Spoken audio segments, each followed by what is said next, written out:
And as the French nation gears up to host the Paris 2024 Olympics and the Paralympic Games, and as South Africa celebrates 30 years of democracy this year, the University of Johannesburg Sports Division will host a Celebratory Sports Day in collaboration with the French Embassy this Thursday at their Soweto campus. Now, the event, to be organized under the theme Relay Around the World, the Land of Games 2024, will highlight the link between sport and democracy in South Africa.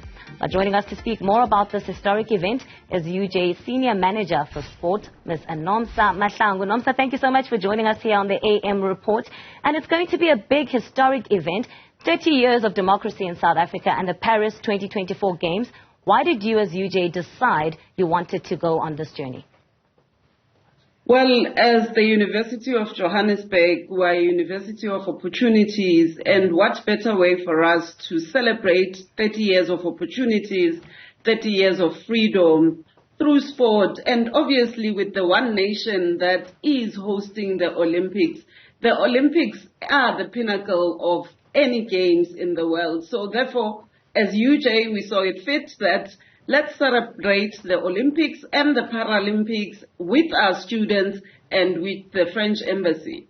Yeah, what does this entail? What is the French Embassy's contribution going to be? What are you going to be doing? And what is the objective of the event in its entirety?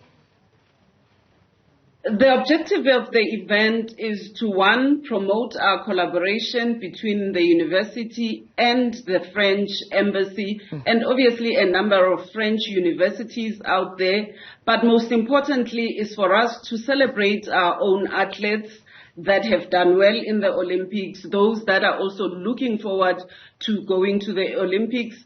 Sizwe Ndlovu, who won a medal in the 2012 Olympics, is a staff member and a coach at UJ. So we are giving an opportunity to him to share with the students that are in our system what it means to win an Olympic medal. And obviously, Caitlin, who just qualified for the gymnastics, is also going to share her journey on what it took for her to qualify for the Olympics and what it means to go and represent South Africa, the Rainbow Nation, at the Olympics.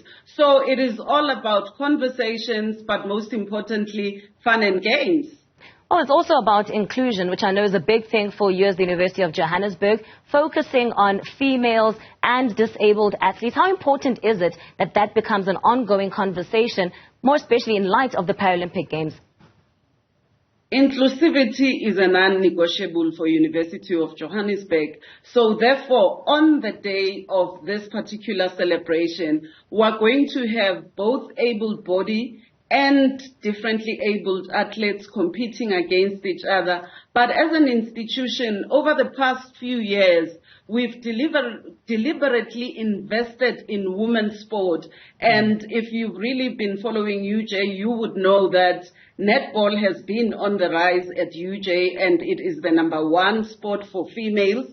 Women's rugby has been introduced at UJ. Women's football is doing really well. I'm hoping that they stay second on that Hollywood Bets League. And we've introduced women's cricket as well. So for us as an institution, we really need to grow women's sport, but we haven't left behind those that are differently abled.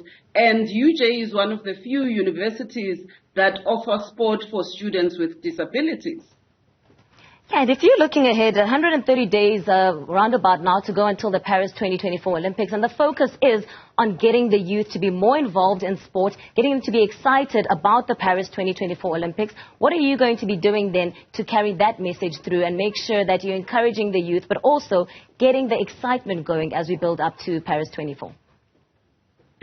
As an institution, we will continue to provide opportunities for our students, for them to experience sport, but we will also ensure that we avail opportunities for them to enjoy and watch the Paris Olympics.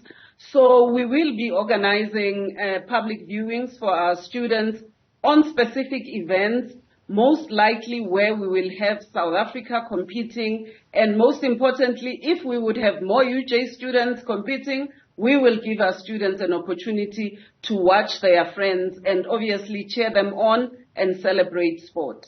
Oh, that sounds very exciting. Well, the sporting codes that you have are five-a-side netball, athletics, rowing, 3x3 basketball, and weightlifting. Why did you specifically choose those? We chose those particular sporting codes because football is one of the biggest codes in the African continent, and obviously Banyana Banyana are still trying to qualify for the Olympics, and we are rooting for them. And obviously basketball will now be introduced in the Olympics. So we chose 3-on-3 because it is a quick game to play, but it will also allow us to have those that are on wheelchairs and those that are able-bodied competing against each other. So we are showcasing what we can do as an institution, but also the competitions that are in obviously the Olympics. And we want our students to also experience what it means to be on a rowing machine. Yes, they won't be rowing on a lake, but they will be on a machine and obviously get to feel what Sizwe felt in 2012 when he was rowing for South Africa. Oh, exciting. And you're talking about getting people to feel. So what are you hoping is going to be the key takeaway for those that are going to be part of this event? What do you want them to feel and experience, and perhaps the legacy that this would leave, as it is the first time that such an event is happening? The importance of sport, the importance of wellness. Mental health is something that is really, really important for all of us. So it is to get people conversing more about mental health. It is to get more and more of our students and obviously general citizens participating in sport, because a healthy mind houses a healthy body. So it is just to ensure that we grow the number of our students that participate in sport, but also promote the collaborations, because this will be an opportunity for our students to also go and visit France, but for also students from France to come and visit South Africa. And therefore, as University of Johannesburg, we are the gateway. So, yeah. Well, sounds like an exciting opportunity indeed, and Nomsa, and they're certainly looking forward to perhaps having our reporters cover that on Thursday. Thank you so much for joining us right here on the AM Report. Looking forward to seeing you on Thursday.